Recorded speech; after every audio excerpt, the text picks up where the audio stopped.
दुआ मांगे, सब कुछ भुला दे, थोड़ी देर उसकी आत्मा में खो जाए। जो कुछ मांगिए प्रभु आपको देगा, लेकिन पहले अपने गुनाहों की तौबा मांगिए, अपने पापों की तौबा मांगिए।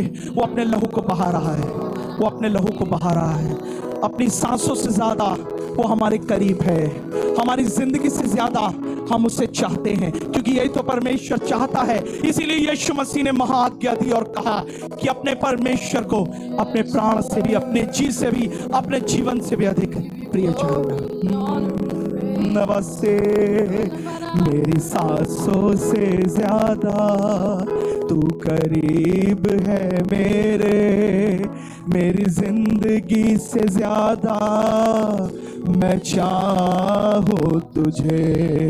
तू ही मेरी चाहत, इबादत है तू मेरी जिस्त में हर समा तू। आइए कलीसिया एक साथ। मेरी सांसों से ज्यादा तू करीब है मेरी जिंदगी से ज्यादा मैं चाहूं तुझे। और तू ही मेरी चाहत, इबादत है तू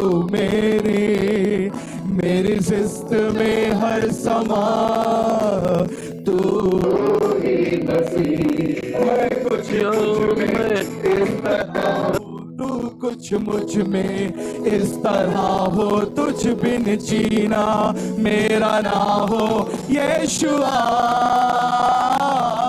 मैं कुछ तुझ में इस तरह हूँ, तू कुछ मुझ में इस तरह हो, तुझ बिन जीना मेरा ना हो यीशुआ।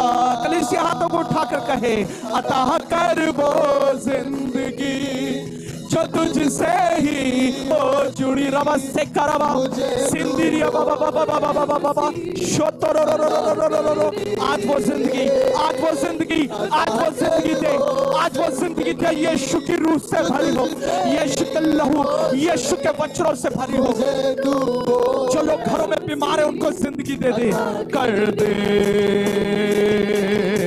लफ्ज तो कम है, ख्वाहिशें कम नहीं, तेरी हमद करूं मैं तो सारी। आइए कलीसिया के लफ्ज तो कम है, ख्वाहिशें कम नहीं, तेरी हमद करूं मैं तो सारी जिंदगी। तुझसे ज्यादा खूबसूरत यीशु कुछ भी नहीं।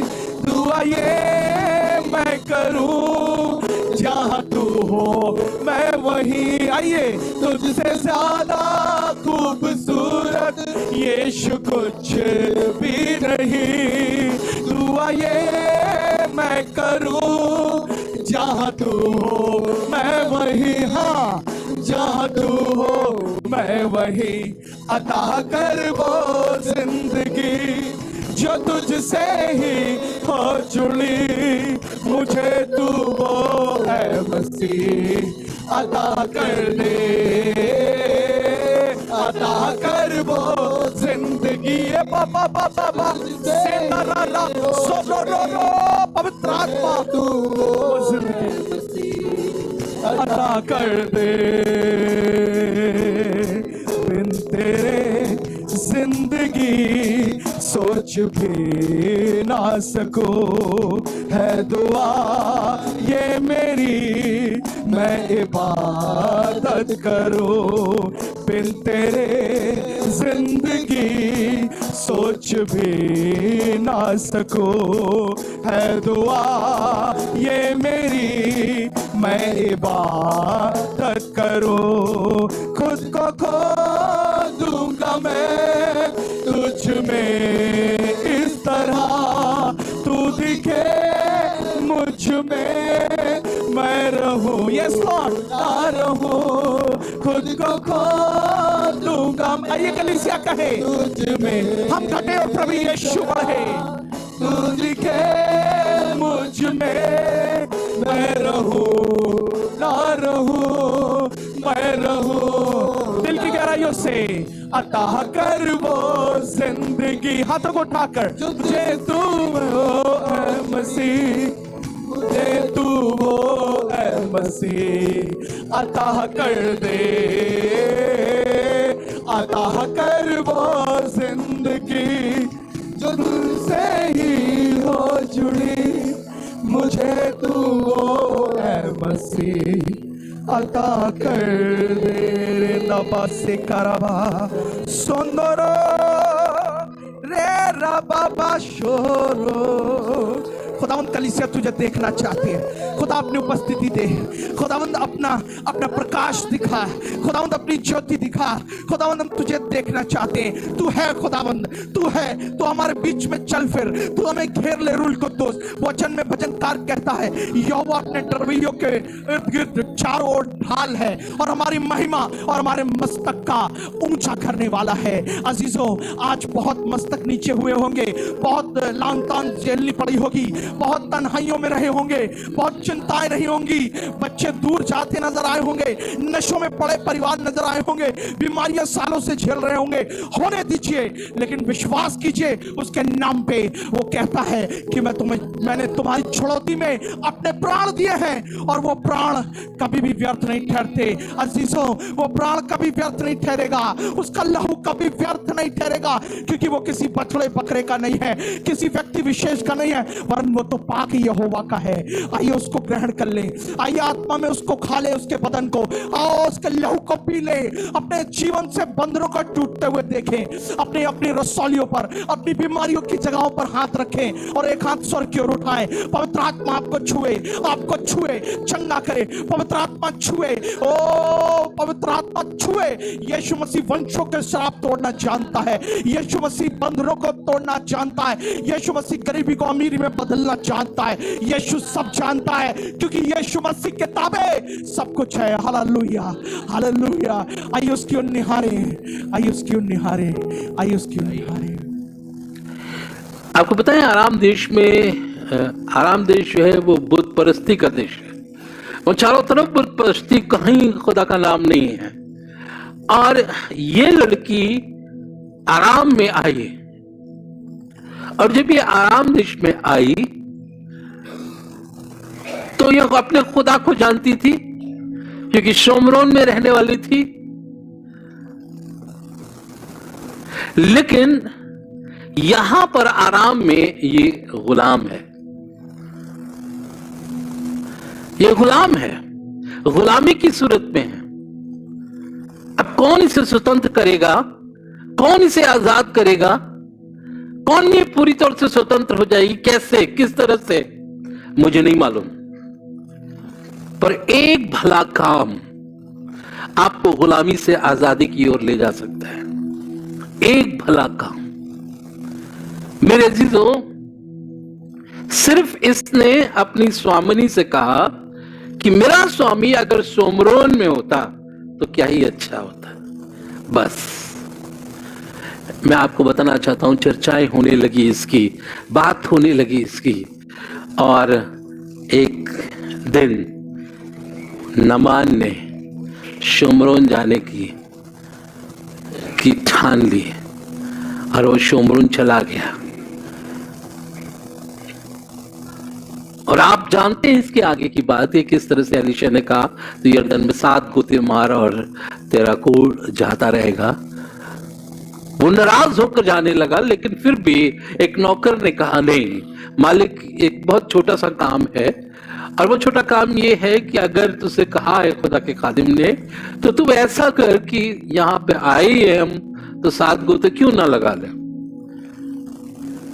और उसने 7 गोते लगाए और उसका कोढ़ जो है वो चला गया, उसका बदन मासूम बच्चे का सा हो गया। पर मेरे अजीजों, ये हुआ कैसे? एक लड़की ने एक भला काम किया है, उसने ये नहीं सोचा कि वो गुलामी की सूरत में है। अच्छा है कि मेरा स्वामी कोढ़ में लिप्त रहता, यही मुझे लेकर आया था, इसी ने मुझे बांधा था, यही अपने घर में सेवकाई करा रहा है। पड़ा रहेगा, अच्छा रहेगा। लेकिन नहीं मेरे अजीजों, आपको मालूम होगा खुदा ने जो छुटकारा दिया है, खुदा ने जो हमें चुना है, खुदा ने हमें जो आजाद किया है, वो इसलिए थोड़ी ना, वो अपने लिए किया है, वो अपने लिए किया है, ताकि हम उसमें होकर भले भले कामों के लिए सरगर्म रहे। मेरे अजीजों, खुदा का प्लान सबके लिए, वो आसमान से जमीन पर उतरा सारे लोगों के लिए। पर ये आराम देश ये खुदा को नहीं जानता, ये खुदा को नहीं पहचानता। पर कौन है जो जो जो इसको खुदा के बारे में बताने पाएगा? मेरे अजीजों, थोड़ी देर के लिए विचार करके देखिए कि ये भला काम करने के लिए इसको गुलामी में जाना पड़ा, ये भला काम करने के लिए इसने दास की सूरत इख्तियार कर ली। ये भला काम करने के लिए मेरे अजीजों, थोड़ी देर के लिए विचार करके देखिए, ये लड़की गुलाम हो गई, दुखी थी, तकलीफ में थी, लेकिन भले काम में ये सरगर्म थी, भले काम में ये सरगर्म थी। और मेरे अजीजों, इसका एक शब्द जो है पूरे आराम देश में खुदा का पैगाम दे गया। मेरे अजीजों, ये नहीं हुआ, आपको मालूम होगा नामान कितने खच्चर सोना चांदी, अगर आप पहले अध्याय में पढ़ेंगे, सोना चांदी हीरे जवाहरात और अच्छे अच्छे वस्त्रों को लेके आया, और वो एलीशा से कहने लगा ले लीजिए, मैं तो अच्छा हो गया हूं, मैं खुशी से दे रहा हूं। पर मेरे अजीजों, मैं आपको बताना चाहता हूं, एलीशा ने मना कर दिया। गेहजी ने लिया तो उसका कोड़ उसके ऊपर चला गया, आपको मालूम होगा। लेकिन मेरे अजीज, थोड़ी देर के लिए विचार करके देखिए, थोड़ी देर के लिए विचार करके देखिए, उसने एलीशा से कहा, मुझे सिर्फ एक काम कर, मुझे 2 खच्चर मिट्टी यहाँ की दे दे, शोमरोन की मिट्टी को लेकर मैं जाना चाहता हूँ, शोमरोन की मिट्टी को लेकर मैं जाना चाहता हूँ। आपको पता है शोमरोन की मिट्टी को लेकर वो गया। अब आप थोड़ी देर के लिए विचार करके देखिए, क्या वो लड़की गुलामी की सूरत में होगी? अब क्या होगी, कैसे होगी? क्या वो झाड़ू लगा रही होगी? क्या वो अपनी मालकिन की सेवकाई कर रही होगी? नहीं मेरे अजीजों, अब तो वो आजाद हो गई है। अब तो शायद उसको माला माल कर दिया होगा आराम के राजा का सेनापति ने। अब तो वो बहुत खुश है, आजाद है, और न सिर्फ आजाद है, पर एक बात है, अब तो आराम देश में भी खुदा पहचाना जाने लगा है। उसने ऐलानिया कर दिया, अगर कोई खुदा है तो शमरोन में है, और उसकी मिट्टी को मैं यहां पे लेकर आया हूं। मेरे अजीजों, आपको पता है क्या होता है जब आप मिट्टी में कुछ बोते हैं तो उगता है, तो उगता है। और मेरे अजीजों, वो मिट्टी अगर ना हो तो नहीं उग सकता। उसी तरह की मिट्टी जो है वो होनी चाहिए, ताकि वो बीज जो उसमें बोया जा रहा है निकल नहीं पाए। और वो मिट्टी वहां से लेकर आया ताकि शमरोन की मिट्टी में वो आराम देश में उस विश्वास को बो सके, उस आज्ञाकारिता को बो सके, वो बो सके, उस खुदा के नाम को बो सके, ताकि आराम देश जो है वो आजाद हो जाए, वो आजाद हो जाए। कोई तो है जो इस काम को करेगा, भले भले कामों के करने के लिए कोई तो होना चाहिए, कोई तो होना चाहिए। ये लड़की गुलाम है, लेकिन भलाई के काम करने में ये तत्पर है। खुदा आज हमसे और आपसे बात करना चाहता है, खुदा इस कलीसिया से बात करना चाहता है। अगर आप इस बात को सोचते हैं कि हमने यीशु मसीह को ग्रहण कर लिया और हम मसीह हैं और बस हमारा यही काम है, तो मेरे अजीजों, ये काम के लिए खुदा ने आपके लिए कुर्बानी नहीं दी है। ये काम के लिए उसने सैक्रिफाइस थोड़ा ना किया है, उसने अपने काम के लिए, अपने भले भले काम करने के लिए आपके लिए सैक्रिफाइस किया है, आपके लिए खून बहाया है, आपको जीवन दिया है। यहां पर बड़ी सफाई के साथ खुदा अपने कलाम में कह रहा है, जिसने अपने आप को दे दिया ताकि हमें हर प्रकार के अधर्म से छुड़ा ले और शुद्ध करके अपने लिए, किसके लिए? अपने लिए ऐसी जाति बना ले जो भले भले कामों के लिए सरके। मेरे अजीजों, थोड़ी देर के लिए विचार करके देखिए, कभी कभी सोचते हैं हम अपने हैं। नहीं, आप अपने नहीं हैं। अगर अपने हैं तो यीशु को नहीं जानते, आप अपने हैं तो यीशु पर विश्वास नहीं करते। आप एक ऐसी जाति हैं जिसको खुदा ने अलग किया है। अब आप अपने लिए नहीं जी सकते, आपको लोगों के लिए जीना होगा। और जैसे ही आप अपने लोगों के लिए जिएंगे, मैं आपको बताना चाहता हूं, आपकी गुलामी आजादी में बदल जाएगी, आजादी में बदलती जाएगी। आप जैसे जिसके लिए काम करेंगे, खुदा आपको वैसा कर देगा। एक और छोटे लड़के की विषय में बयान करना चाहूंगा। और ये छोटा लड़का अपने बैग में थोड़ा सा खाना लिए, क्या लिए? खाना लिए। कितना? 5 रोटी 2 मछली अपने बैग में रखे हुआ है, और 3 दिन से प्रभु यीशु मसीह के साथ उस भीड़ में है। 3 दिन से प्रभु यीशु मसीह के साथ भीड़ में है, और जाहिर है भूखा होगा, जाहिर है प्यासा होगा, लेकिन इसकी भूख और प्यास के विषय में नहीं कहा गया। पर बाइबल बताती है कि जब खुदा के चेले इसके पास आकर कहने लगे कि तेरे पास क्या है, उसने कहा मेरे पास 5 रोटी और 2 मछलियां हैं, मुझे दे दो। मेरे अजीजों, उसने खुशी से सिर्फ एक शब्द के लिए कि प्रभु को इस रोटी का प्रयोजन है, प्रभु ये चाहता है, प्रभु चाहता है। ये भला काम है कि भूखों को रोटी दी जाए। ये अच्छा काम है कि भूखे खाकर तृप्त होने पाए। और इसीलिए खुदावंद यीशु मसीह की भीड़ में ये छोटा लड़का मौजूद है।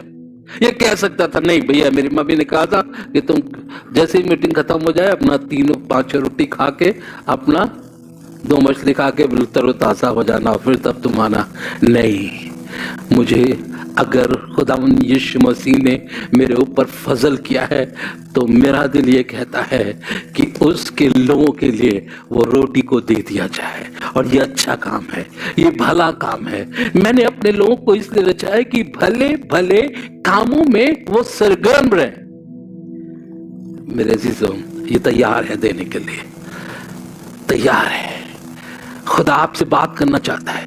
आपकी एक रोटी कई लोगों को जीवन दे सकती है। आपका बढ़ाया हुआ हाथ कई लोगों को जो है छुटकारा दे सकता है। और ये मानिए कि आपको बढ़ाना ही है। कलीसिया में आपको रखा इसीलिए गया है। खुदा चाहता है कि कलीसिया में आप बढ़ने पाए, तरक्की करने पाए, पर बढ़ोतरी तब होगी जब भले भले कामों के लिए आप सरगर्म रहेंगे, जब अपने हाथ को बढ़ाएंगे, जब अपने हाथ पकड़ेंगे, जब अपने वचन को देंगे। ये बहुत हो गया, वो कहती होगी ये बहुत हो चुका कि हमने शुमरोन ने बहुत कुछ खाया, बस यहाँ तो कोई जानता भी नहीं, यहाँ कोई पहचानता भी नहीं, खुदा को हम चुपचाप बैठे रहेंगे। मैं आपको बताना चाहता हूं, आराम में कोई खुदा को नहीं जानता, लेकिन अगर जानता है तो इसने वो बातें, वो वचन, वो सामर्थ, वो कुव्वत, खुदा का दास क्या कर रहा है वो सब उसने बयान कर दिया।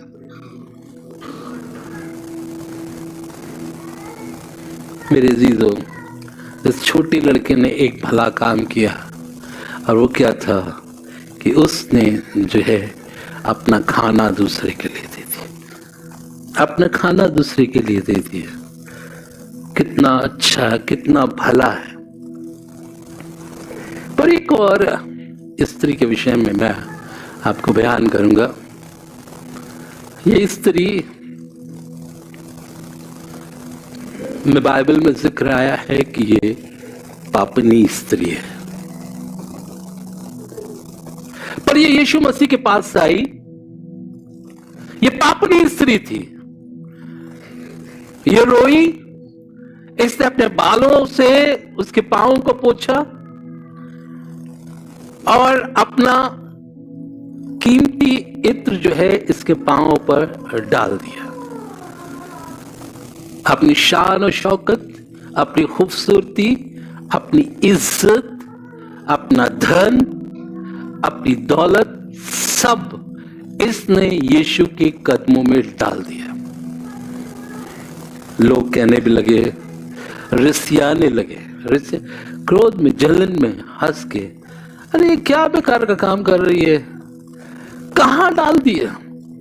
सबसे पहली बात तो ये, अगर भविष्यवक्ता होता तो बता देता, अगर खुदा होता तो भी ये जान जाता।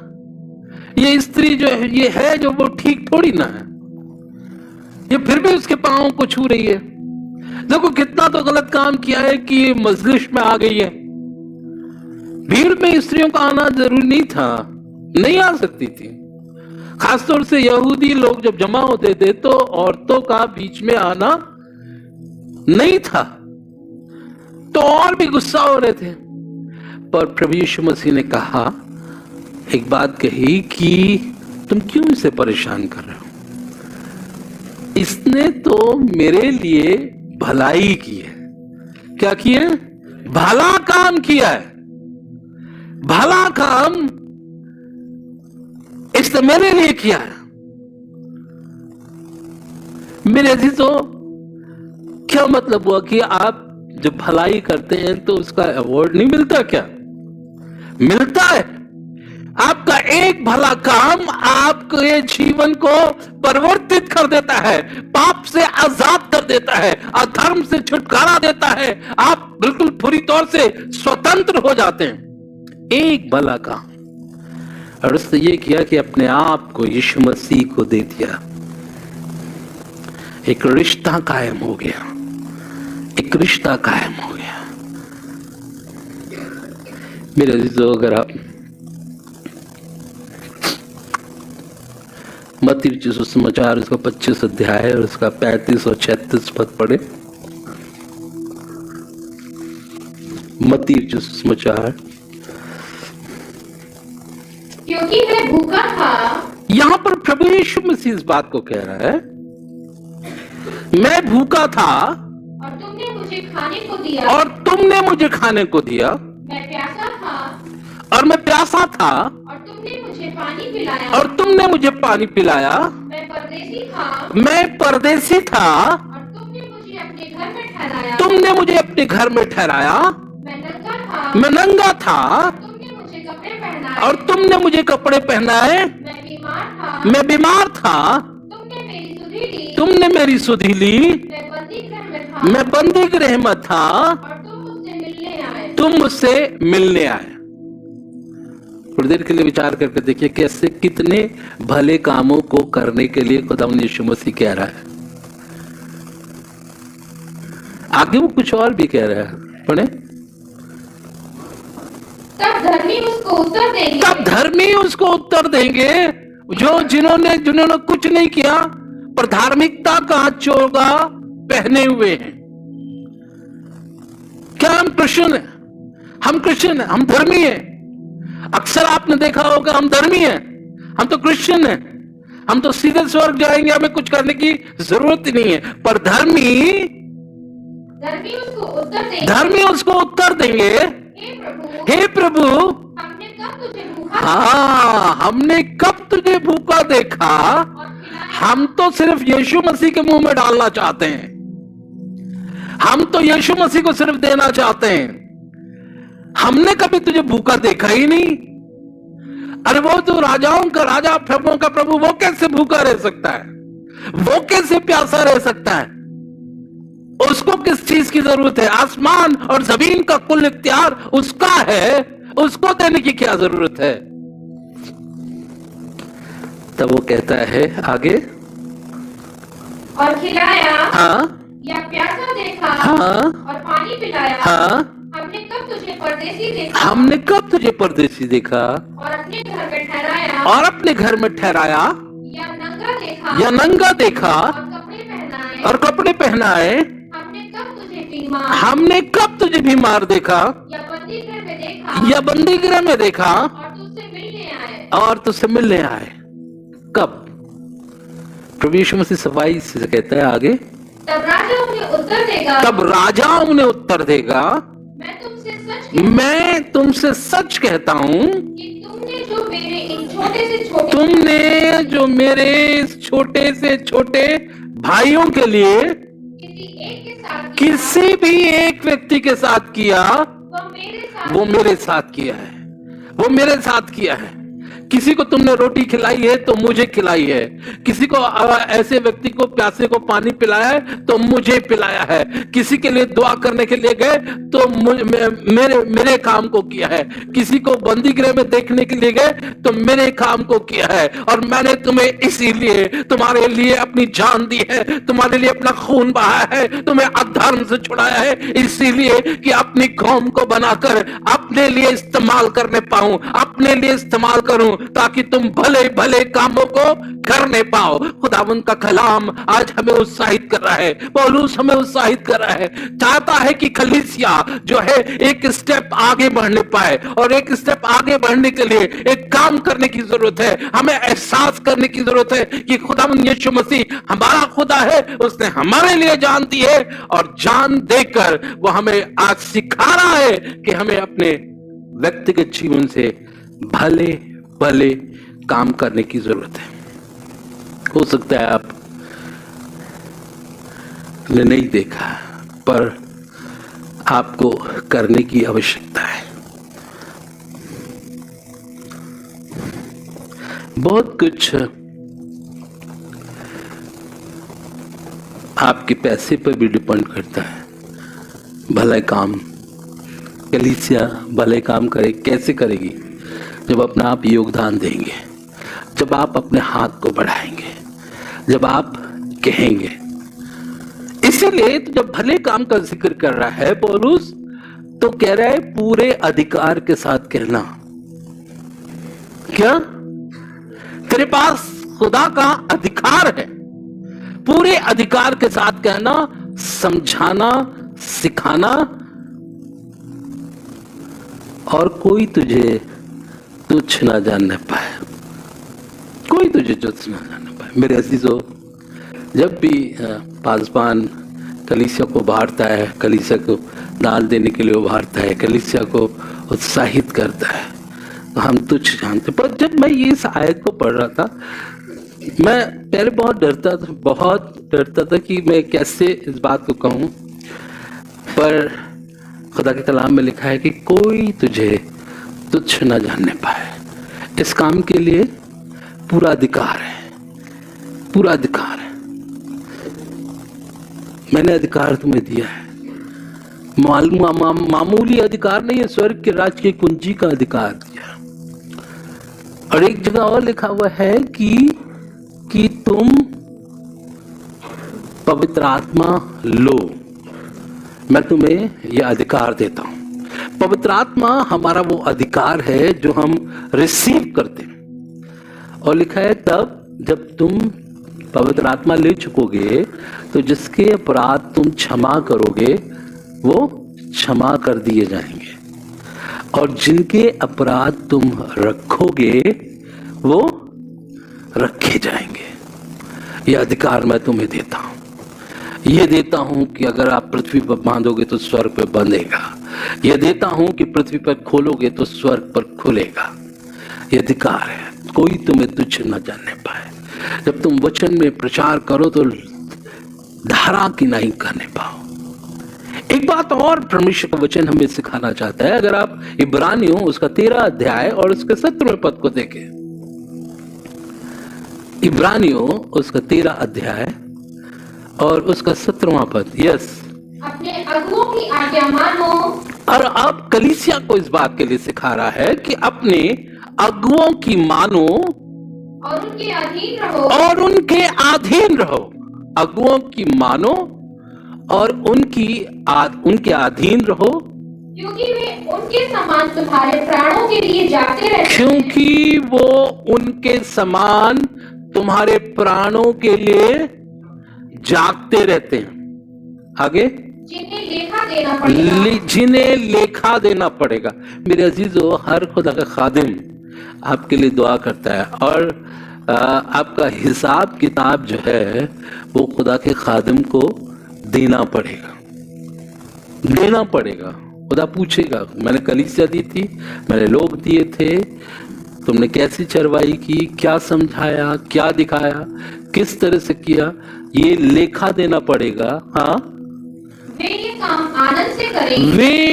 काम आनंद से करें, ना कि ठंडी सांस लेकर, क्योंकि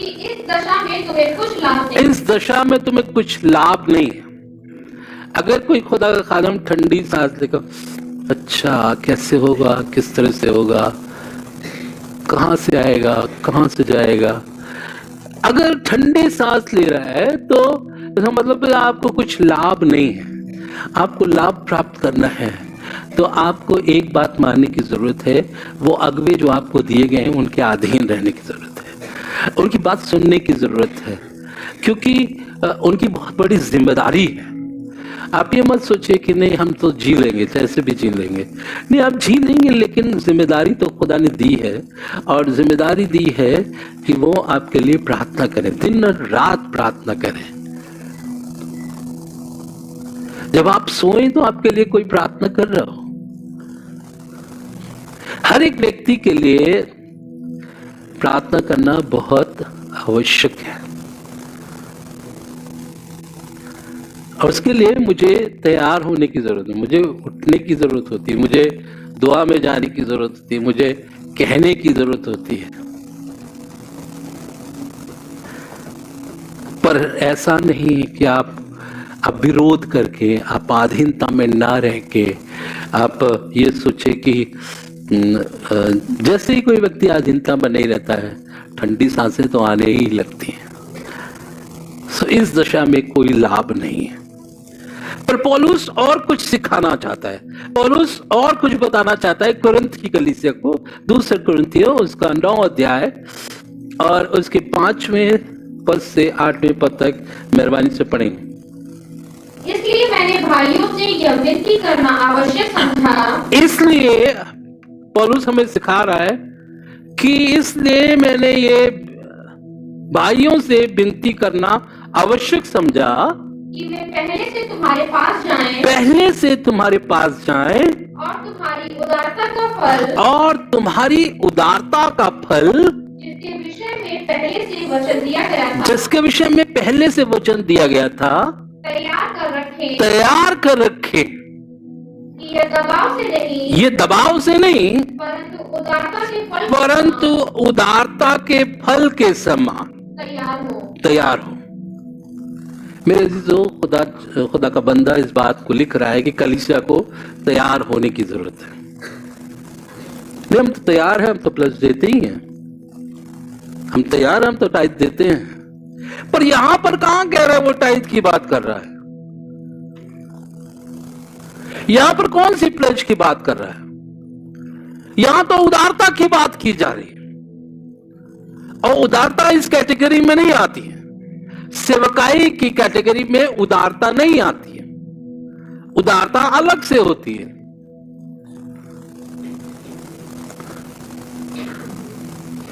तुम्हारे पास हो, जब मैं किसी को भेज रहा हूं तो तुम्हारे पास कुछ हो। जब तुम्हारे चर्च में कन्वेंशन हो रही हो तो तुम्हारे पास कुछ हो। जब खुदा के खादिम आकर प्रचार कर रहे हो तो तुम्हारे पास कुछ हो। हमने दे दिया वे नहीं, आपको उदारता की वो चीजें लाके रखनी है कि खुदा के खादिम कभी भी निराश ना हो। आगे पढ़े, बहुत अच्छी तरह से लिखा हुआ है। परंतु बात यह है जो थोड़ा बोता है वो थोड़ा काटेगा भी। मैं कोई मतलब नहीं है, ये इतनी बड़ी चीजें हैं, सब चीजें हैं। अगर हम 500 बो देते हैं तो 500 ही तो काटेंगे। जो थोड़ा बोता है वो थोड़ा काटेगा, जो बहुत बोता है वो बहुत काटेगा। मेरे अजीजों, हम किसान के बेटे हैं और हमको काटना और बोना आना चाहिए। आप कहेंगे हम मसीह हैं, नहीं, हम कहेंगे आप किसान हैं, आप किसान के बेटे हैं।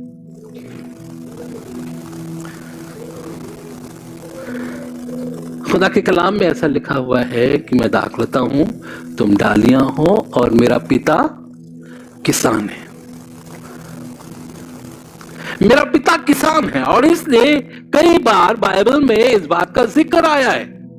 कई बार खुदावंद यीशु मसीह ने अपने लोगों को इस बात के लिए सिखाया है कि एक बीज बोने वाला गया, उसने बीज बोना शुरू किया। ये प्रभु यीशु मसीह सिखा रहा है, अपने बच्चों को सिखा रहा है, अपने लोगों को सिखा रहा है। अगर सिखाया नहीं जाएगा तो हम कैसे बोएंगे?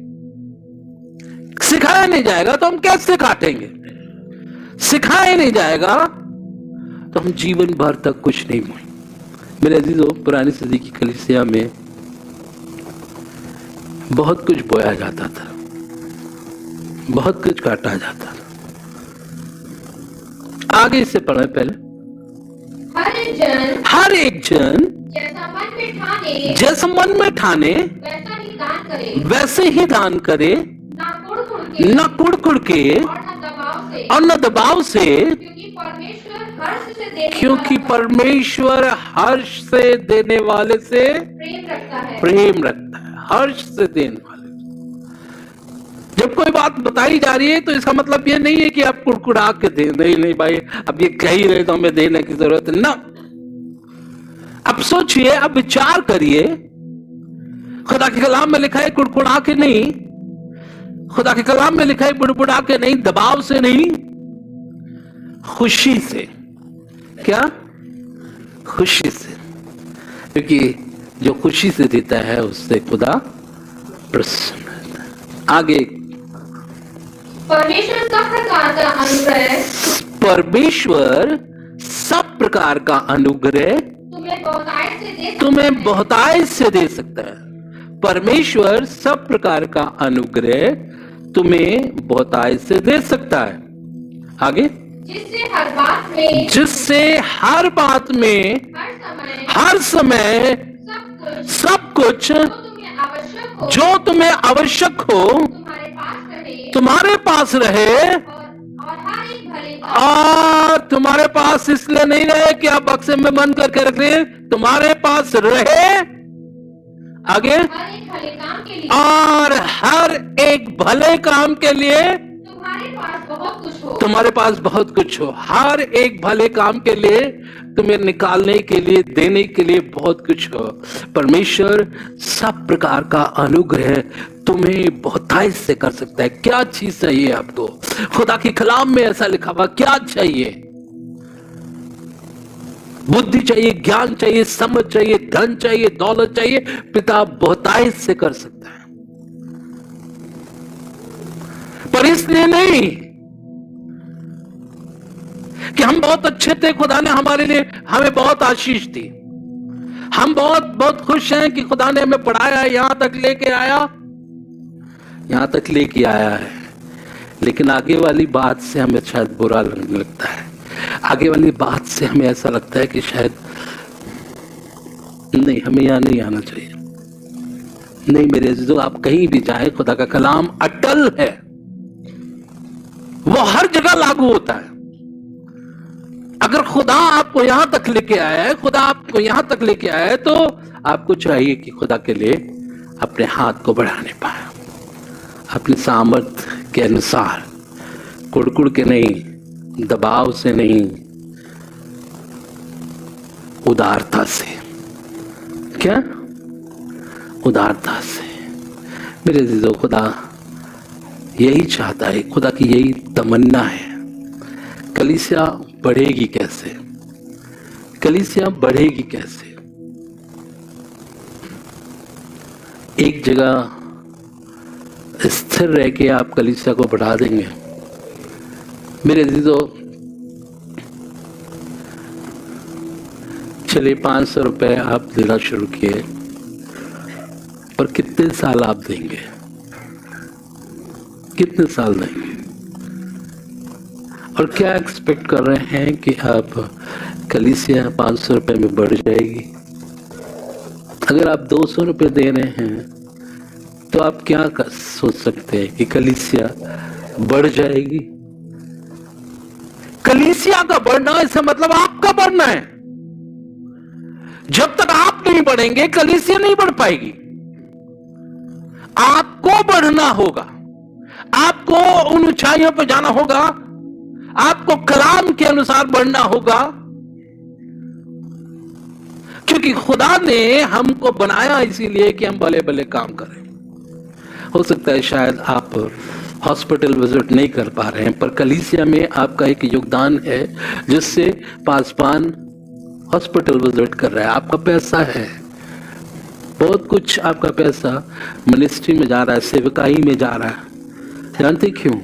क्योंकि जो आप नहीं कर पा रहे हैं पर करना चाहते हैं, पर खुदा ने आपको एक ऐसा जरिया बनाया है कि अपने हाथ को बढ़ा के कर नहीं पाए। बगैर दिए, बगैर खुदा की सेवकाई के लिए, बगैर भला काम करने के लिए मेरे अजीजों कुछ नहीं हो सकता। भूखा अगर 5000 लोग भूखे खाए हैं तो किसी ने तो दिया है अपना खाना, किसी ने तो दिया है अपना खाना। अगर आराम का देश खुदा को जानने पाया है तो किसी एक ने तो मेहनत की है कि उसके विषय में बताएं।